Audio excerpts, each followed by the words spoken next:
બધા જીવોનો પતિ છે. મૃગ એ લક્ષણ છે, ઉપલક્ષણ છે પશુ. અને વર અને અભીતિ, અભય, હસ્ત, અભય મુદ્રા છે, આ વર મુદ્રા છે. ભગવાનના 4 હાથ, એમાંથી અભય મુદ્રા, વર મુદ્રા, અને બીજા 2ની અંદર પરશુ અને મૃગચર્મ ધારણ કર્યું છે. પ્રસન્ન, ભગવાન અત્યંત પ્રસન્ન છે, શાંત છે, સ્વસ્થ છે. ભગવાનના ચહેરા પર ક્યાંય વ્યગ્રતા નથી. સ્વાત્મારામમ વિષય મૃગતૃષ્ણાન ભમયતિ. ભગવાન સ્વાત્મારામ છે, ધ્યાનસ્થ છે, પણ પ્રસન્ન છે. બધા દેવતાઓ આપણા પ્રસન્ન હોય છે, કોઈ આવા નહીં જોવા મળે. ક્યારે એક પણ દેવતા આપણે ધ્યાન જ ન કરી શકીએ. કોઈ વ્યક્તિ આપણી સામે આવી રીતે બહુ બેઠી હોય તો આપણે ઊભા થઈને જતા રહીએ. ક્યાંય વ્યક્તિને વિનંતી કરી કે ભાઈ આપ જાઓ, આપનો મૂડ બહુ ખરાબ છે, અત્યારે આરામ કરો. તો જે દેવતાનું ધ્યાન કરવાનું એ પ્રસન્ન ન હોય, શાંત ન હોય, તો એ ગુણો આપણા પછી આવે જ નહીં. જેનું તમે સતત ધ્યાન કરો એ ગુણોનો આવિર્ભાવ થાય. એટલે એવા ગુણો ભગવાનની અંદર એવા ગુણો રહેલા છે કે જેનું ધ્યાન સતત કરવાને કારણે પ્રસન્નતા, શાંતિ વગેરે મારામાં પણ આવે. એટલે પ્રસન્ન. પદ્માસીન, ભગવાન પદ્માસનમાં બેઠેલા છે. સમંતાત સ્તુતમ, શેના વડે? સમંતાત સ્તુતમ. ભગવાનની આસપાસ બધા ઉભેલા છે, સમંતાત, અને સ્તુતિ કરી રહ્યા છે. કોણ છે એ લોકો? અમરગણૈ, અમરગણ, દેવતાઓ. દેવતાઓ બધા આસપાસ ભગવાનની ઉભા રહીને સ્તુતિ કરી રહ્યા છે.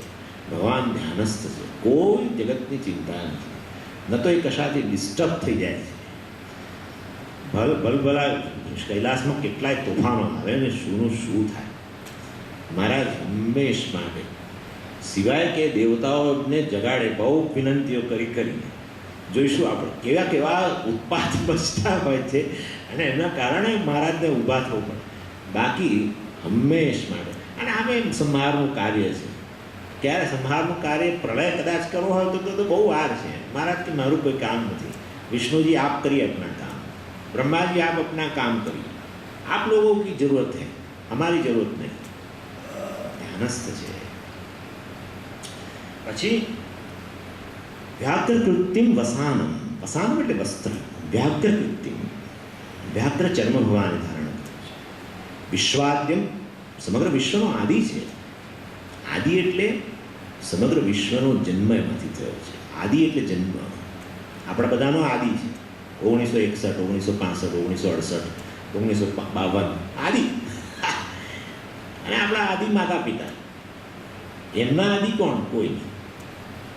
વિશ્વ, સમગ્ર વિશ્વના આદિ છે. અર્થાત એમનો જન્મ નથી, સમગ્ર વિશ્વના આદિ. વિશ્વાદ્યમ, વિશ્વવંદ્યમ, સમગ્ર વિશ્વ દ્વારા વંદનીય છે. નિખિલ ભયહરમ, આ મુદ્રા એના માટે જ છે. જે એને સન્મુખ જાય બસ એના ભયનો નિખિલ. જીવનમાં ભયના સ્થાનો અનેક છે. ભર્તૃહરિ મહારાજ વૈરાગ્ય શતકમાં કહે છે આ મનુષ્યનું સમગ્ર જીવન અને આ સમગ્ર ભૂમિ ભયથી જન્મિત છે. અનેક ભયના સ્થાન. જેને જેને જેને જેને અભયનું સ્થાન માની છે એ જ ભયનું સ્થાન છે. બાય ધ વે, જેને જેને તમે અભયતા માટેનું સ્થાન ગણો, અભયતા માટેનું સાધન ગણો, ધન, ધન શેના માટે? સિક્યોરિટી માટે. એ જ ભયનું સાધન છે. એટલે જગતમાં પ્રત્યેક બળે ભય રહેલો છે. ભગવાન કહે છે નિખિલ ભયહરમ. નિખિલ, પૂર્ણ પણ અખિલ. ભયહરમ, ભયનું હરણ કરનાર છે. પંચવક્ત્રમ, આ 5 દિશાઓ, 4 દિશાઓ અને ઉર્ધ્વ. એ દિશાઓ ભગવાન એમના મુખ છે. ત્રિનેત્રમ, આ જોઈશું એનો અર્થ જોવાના છે. ત્રિનેત્રમ, સૂર્યચંદ્ર અગ્નિ. જગતના ચક્ષુ આ છે, સૂર્યચંદ્ર અગ્નિ. એ ન હોય તો દર્શન ન થાય. તમારી આંખો ગમે એટલી કામ કરતી હોય, સૂર્ય ન હોય તો દર્શન ન થાય. અર્થાત તમારા ચક્ષુ માટે પણ સૂર્ય ચક્ષુ જોઈએ. જે દર્શન કરે ચક્ષુ કહેવાય. આ રીતે સૂર્યચંદ્ર અને અગ્નિરૂપી ભગવાનનો વિરાટ દેહ છે. આ વિરાટ દેહના ભગવાનના ચક્ષુ કયા છે? ત્રિનેત્રમ, સૂર્યચંદ્ર અને અગ્નિ. ત્રિનેત્ર.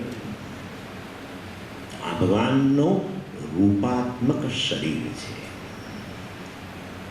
બરાબર? રૂપાત્મક શરીર. બીજું છે મંત્રાત્મકો દેવતા. બીજું મંત્રાત્મક દેવતા. મંત્ર પણ ભગવાનનું શરીર છે. અને પંચાક્ષર સ્તોત્રની અંદર આ બહુ વિલક્ષણ સ્તોત્ર એટલા માટે છે કે એમાં ભગવાનના સાકાર રૂપનું પણ વર્ણન છે અને નિરાકાર રૂપનું. આ રૂપાત્મક શરીરની વાત આવે એટલે હું કહી રહ્યો છું તમને. સાકાર રૂપનું પણ વર્ણન છે, નિરાકાર રૂપનું પણ વર્ણન છે. નિત્યાય શુદ્ધાય દિગંબરાય. નિત્યાય શુદ્ધાય, જે હંમેશ માટે શુદ્ધ છે. જો હંમેશ માટે શુદ્ધ હોય તો પછી મારા ભસ્માંગ રાગાય શા માટે? સ્મશાનની ભસ્મ લગાવીને કોણ શુદ્ધ હોય? કોઈ ના હોય. સ્મશાનમાં જ ભસ્મની તો વાત શું, સ્મશાનમાં ગયા તો જ આપણે અશુદ્ધિ માનીએ છીએ. સ્મશાનનું નામ જ ના લઈએ અને જવું પડ્યું, ગયા તો અશુદ્ધિ. એવા સ્મશાનના બધા આ મૃતદેહોની ભસ્મ જેણે લગાડી હોય એને શુદ્ધ કહેવાય? તો ભાઈ નિત્યાય શુદ્ધાય કેમ કહો છો? અર્થાત અર્થ બદલવો પડશે ને, એમ આવું કહેવું છે. ભસ્માંગ રાગાય ભગવાનના સાકાર રૂપનું વર્ણન છે. નિત્યાય શુદ્ધાય ભગવાનના નિરાકાર રૂપનું વર્ણન છે. બંને અર્થ અહીંયા રહેલા છે એમ મારું કહેવાનું છે.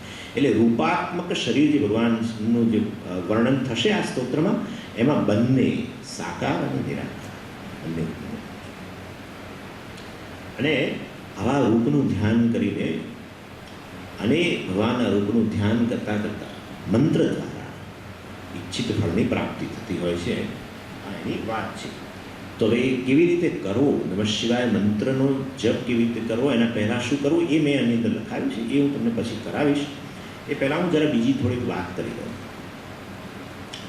હવે મેં તમને કહ્યું કે આ વૈદિક મંત્ર છે. અન્ય પણ બધા ઘણા વૈદિક મંત્રો છે, જે મેં તમને ગાયત્રીની વાત કરી, એ સિવાય પણ બધા ઘણા મંત્રો છે. પરંતુ એમાંય પાછો આ મંત્ર શ્રેષ્ઠ. કઈ રીતે? વેદના બે ભાગ છે, એને એકને સંહિતા વિભાગ કહે છે, એકને બ્રાહ્મણ વિભાગ કહે છે. સંહિતા વિભાગની અંદર બધા મંત્રો રહેલા છે. એ મંત્રોનું વિસ્તાર બ્રાહ્મણ વિભાગમાં છે. એટલે વૈદિક મંત્રો બંને વિભાગની અંદર રહેલા છે, પરંતુ એમાં જે સંહિતા વિભાગમાં રહ્યો હોય, મૂળ મંત્ર વિભાગમાં જ કોઈ મંત્ર આવો મળી આવતો હોય તો એની મહત્તા વધારે છે. કારણ કે બ્રાહ્મણ વિભાગ તો જે સંહિતા વિભાગમાં આવેલા મંત્રોની વ્યાખ્યા છે, એનો વિસ્તાર છે. એટલે મૂળ તો સંહિતા વિભાગ છે, એ સંહિતા વિભાગમાં જ આ ઉપલબ્ધ છે. મેં તમને વાત કરી યજુર્વેદ સંહિતામાં છે. યજુર્વેદની અંદર સંહિતા વિભાગની અંદર જ આ મંત્ર છે. નમઃ શંભવાય છે, મયો ભવાય છે, નમઃ શંકરાય છે.